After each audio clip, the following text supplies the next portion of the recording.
Iria Veiga vai nos falar de psiquiatría, porque ela é médico psiquiatra. Iria naceu en Ferrol, onde estivo vivendo ali ata os 18 anos, e logo mudouse a estudiar medicina a Santiago, ata a día de hoxe, que é onde reside.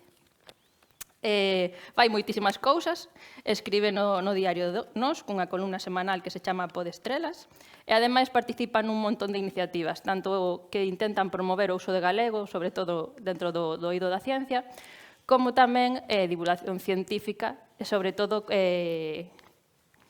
exemplo, na canle de Twitch, Balea Vermella, xunto ao químico Javier Balea. Con isto, gustaríame que lle derades un forte aplauso a Iria Veiga, que vai falar sobre o terceiro que camiña a miña beira, alucinacións históricas. Un forte aplauso.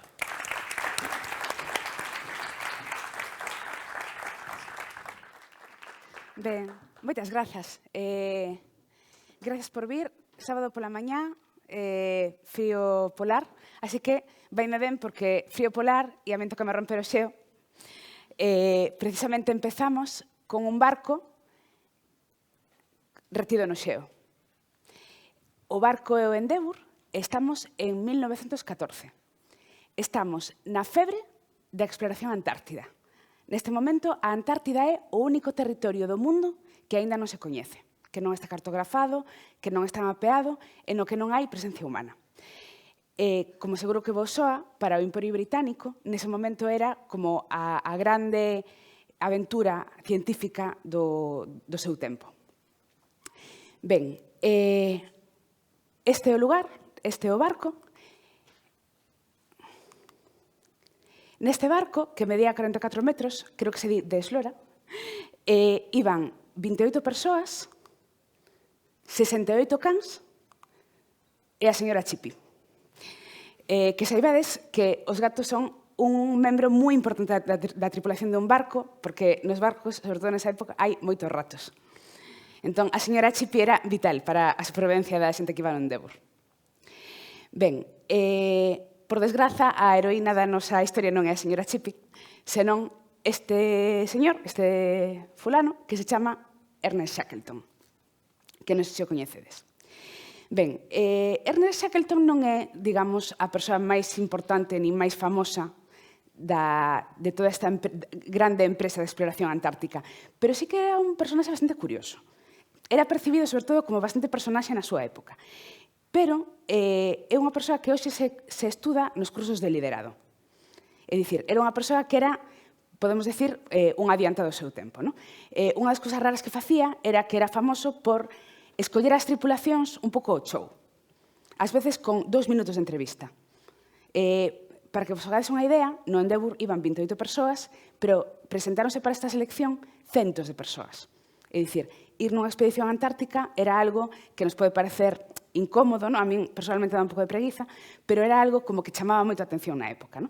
E parece ser que Shackleton escolleu os tripulantes un pouco como ti caesme ben, ti caesme mal, este tío dá mala espiña, este non. Entón, iso era como raro, era como un pouco extraño para a época. E, ademais, outra cousa rara que fixo, que tamén creou así como moito malestar e moitas críticas, era que neste tipo de expedicións iban mariñeiros profesionais e iba personal científico. Entón, o que facía Shackleton era poñer aos científicos a colaborar cos mariñeiros, a facer tarefas propias dos mariñeiros. E claro, isto era un pouco escandaloso. Eu sempre me pregunto que tipo de tarefas, porque a min, como me poñan a facer nos mariñeiros, vámonos todos a pique. Eu espero que os puxera, non sei, a pelar patacas ou pasar un mocho ou cosas así. Ben, outra cousa curiosa de Shackleton é que Shackleton era un dos integrantes da outra grande e famosa expedición antártica que foi a do capitán Scott, que se fixo famosa, ademais, porque sabedes que foi a loita entre Scott e o noruegués Amundsen por acadar de primeiros o polo sur xeográfico. Nesa carreira, nesa loita, gaña Amundsen, Scott chega despois, pero ademais, no regreso, falecen todos os membros da expedición. Entón, fíxose famosa, en parte, pola traxedia que supuxo, e en parte tamén por esta cousa épica de quen chega primeiro, tal.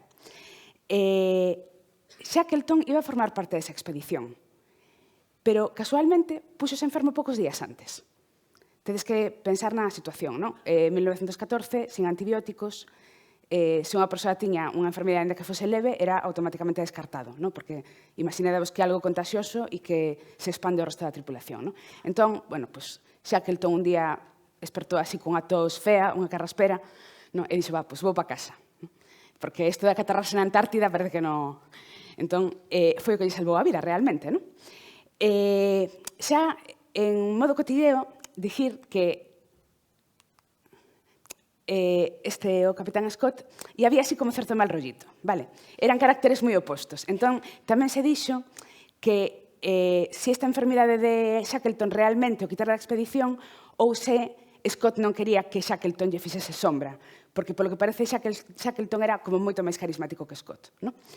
Shackleton era un tío raro, facía cousas raras, poñía aos científicos a pegar patacas, daballe voz aos mariñeiros, escollía a xente así un pouco ao show, pero, en cambio, Shackleton tiña un xeito de liderado que hoxe entenderíamos como moito máis actual. Por iso agora se estuda nas escolas de liderado. O que hoxe entenderíamos como unha maneira de ser líder, de ser capitán, moito máis democrática. Non? Isto explica, en parte, tamén por que na expedición de Shackleton non tiveron éxito. Vou facer spoiler dende o principio, porque pasou en 1914, tivechedes máis de 100 anos para coñecer esta historia. Pero sí que se salvaron todos, e na de Scott todos faleceron. Vale. E isto, aparte de que, evidentemente, era un risco moi importante, ¿no? ese tipo de fazañas, pode ter que ver tamén con como tomaba Scott as decisións, que eran unhas decisións personalistas e impositivas, e como as tomaba Shackleton. Que Shackleton era capaz de deixar que decidise a persoa máis idónea para tomar esa decisión e el deixar ese espazo. Non? Como a idea é que a historia vos interese e a vayades buscar despois, e isto non é a parte estritamente psiquiátrica da historia, deixo-volo caer aí por se queredes investigar máis, porque é moi curioso. Vale. A historia en sí non tiña maior complicación. Vale? A idea era moi sinxela. Eles iban polo que sería a liña azul, dende o mar de Weddell, pola liña azul acadando polo sur, a pé. Facían escala no glaciar de Birmur, seguían ata a illa de Ross e aí recollíaos outro barco que os levaba a Nova Zelanda. O sea, nada, o típico paseo dun día que foi un pouco de frío. Vale, ninguna complicación. A liña azul era a ruta prevista. Que foi o que pasou en realidade? Pois o que pasou en realidade é que a tripulación de Scott quedou encallada entre o xeo nesa baía que, como vedes, está cuberta polo xeo. Vale? E quedaron durante un ano encallados con provisións suficientes agardando simplemente que os viñeran a rescatar. Vale? Esta é a típica pachanga que te botas cos amigos cando te quedas encallado na Antártida. A outra parte bonita desta historia é que hai mogollón de fotos. O sea, as fotos que ides ver son fotos reais da expedición. Vale? Esta peña estaba aí, 28 colegas, botando a pachanga, agardando que viñeran a recollelos e sacando fotos, porque literalmente non tiñan outra cosa que facer. Entón, así de entrada, tampouco era mal plan. Nos quedamos aquí e o único que temos que facer é aguantar ata que nos veñan a buscar. Que pasou? Pasou que o xeo antártico empezou a esgazar literalmente o buque.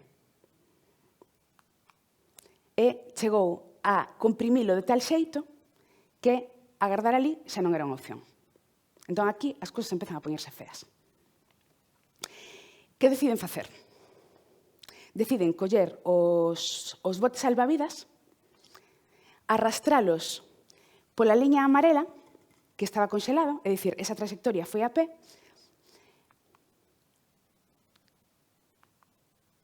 arrastrando os botes,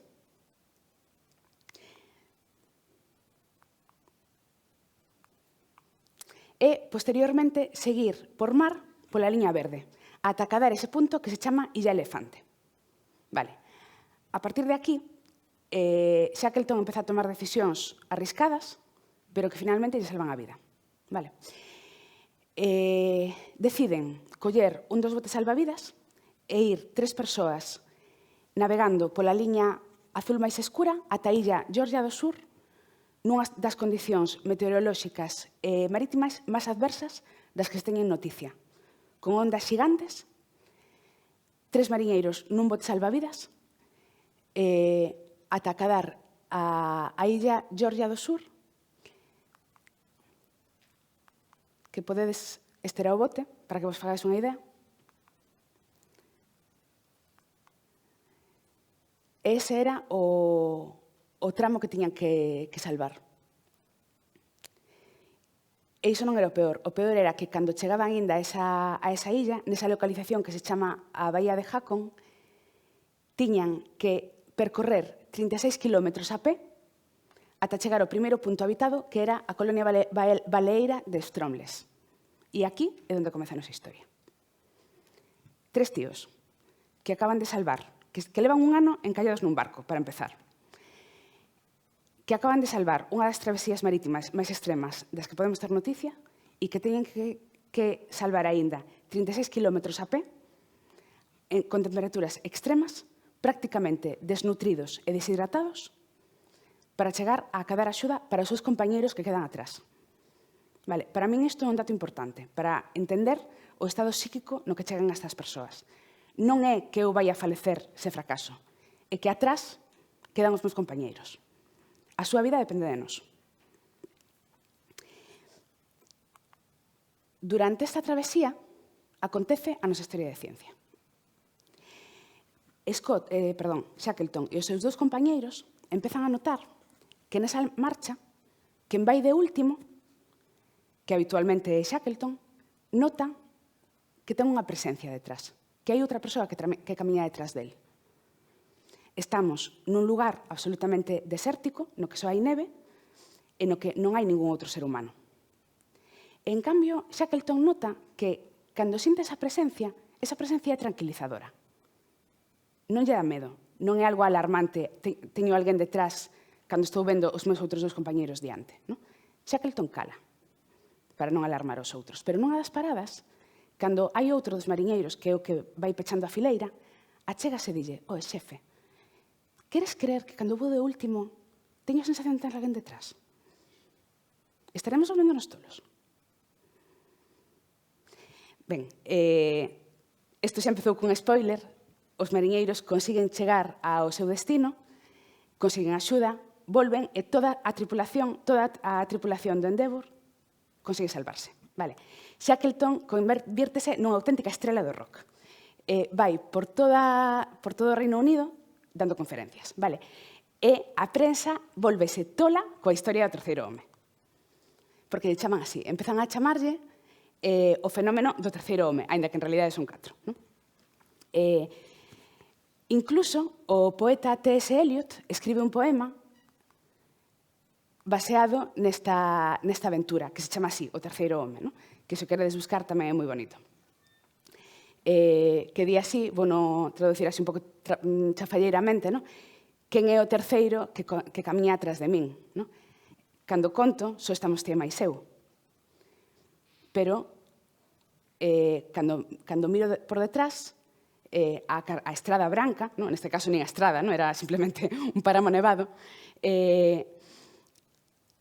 hai alguén camiñando atrás miña envolto nunha manta marrón. Quen é entón o outro que camiña á miña beira. Ben, isto de camiñar á miña beira, sabedes que aos psiquiatras gustanos moito o tema das palabras, para min indica tamén esa sensación de proximidade, esa sensación de que non é algo desagradable, é algo como que me protexe. Vale? Entón, que lles pasou a Shackleton e os outros mariñeiros? Volvéronse tolos polo frío, tiñan un anxo da garda, tiñan varios anxos da garda, porque aquí había traballo para todo o mundo. Ben, o que di a ciencia é que o que lles pasou foi o que nós chamamos unha alucinación extracampina. Unha alucinación extracampina é unha alucinación fora do campo visual. É dicir, sabedes que unha alucinación é unha experiencia nunha modalidade sensorial, pode ser unha audición auditiva, visual, táctil, que non se corresponde con un fenómeno exterior que a provoque. É dicir, eu estou vendo algo que non está na realidade exterior. Vale? Entón, como pode ser que eu teña unha alucinación visual na modalidade visual, pero alguén que eu non vexo, que está detrás de min? Isto pode parecer moi extraño, pero creo que todos tivemos a sensación algunha vez de ter alguén detrás. Ou de ter a sensación moi clara de que alguén me está mirando. Non? Pois isto era o que lles pasaba a Shackleton e compañía. Unha posible explicación é a explicación psiquiátrica pura, non? Alucinatoria, digamos. As alucinacións provócanse no cerebro. Unha das cousas que pasa é un exceso de dopamina. Vale? E a dopamina é a hormona responsable da alerta. Entón, poderedevos facer unha idea de como de alerta tiña que estar esta xente nesta situación que vos acabo de describir. Non? Deshidratación extrema, perigo extremo, xente a que salvar. Non? Entón, a dopamina acumulase tanto no cerebro que empezamos a percibir cousas que realmente non están aí. Non? Esta sería, digamos, a explicación, por decirlo así, psiquiátrica pura. Vale? Hai outra explicación que fala doutro fenómeno perceptivo que se chaman pareidolias. Que isto seguro que sí que os escoitachedes falar algunha vez. As pareidolias é a tendencia do cerebro humano a recoñecer formas coñecidas en obxectos amorfos, non? Como, por exemplo, cando nos parece ver animais ou formas nas nubes. Vale?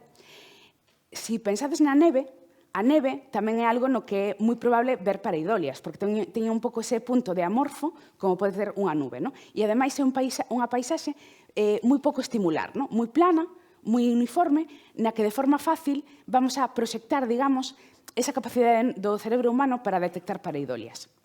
E, ademais, sabedes cal é a pareidolia máis frecuente? As formas humanas, sobre todo as caras. Vale? É moi fácil ver caras humanas donde non as hai. Unha crítica que se lle fixo a esta teoría é que nin Shackleton nin os seus compañeros falan de ver formas humanas, senón de sentir presencias. E xa por último, hai unha explicación dende a teoría evolutiva que a mí me gusta moito, dende a psicoloxía evolutiva, que fala de que o fenómeno do terceiro home non é unha alteración, é un mecanismo adaptativo de supervivencia. O ser humano é unha especie exploradora. Como decía Carl Sagan, fomos exploradores e seguimos sendo. Non? E posiblemente estas longas marchas polo xeo fosen algo que nos acompaña dende o noso inicio como especie. Non? E posiblemente sexan algo extenuante e moi estresante a nivel psíquico. Non? Cando estudamos outros animais que migran por terra, habitualmente o que fan é que se colocan os adultos sans ao principio e ao final da fileira, protexendo no medio as crías e os individuos enfermos ou anciáns. Entón, as posicións máis expostas, que son a primeira e a última, son de maior perigo, pero tamén é especialmente importante que o individuo que vai na cola non abandone esa posición, aínda que a súa vida corra un risco, porque está protexendo aos individuos máis febles que leva adiante. Vale? Por exemplo, nesta foto poderíamos entender que o individuo que leva a lanza vai de primeiro, a muller que leva o capote vai de última e este outro individuo vai por un lateral protexendo o medio da fila que poderíamos pensar que é un neno e unha muller embarazada, por exemplo. Non? Entón, se cadra o noso cerebro, o que está facendo é darnos a impresión de que realmente non vamos de últimos, de que realmente non ocupamos esa posición de maior perigo para favorecer que consigamos manter esa posición e protexer aos individuos máis febles que temos diante na ringleira. Non? Así que, non sei, vos que pensades?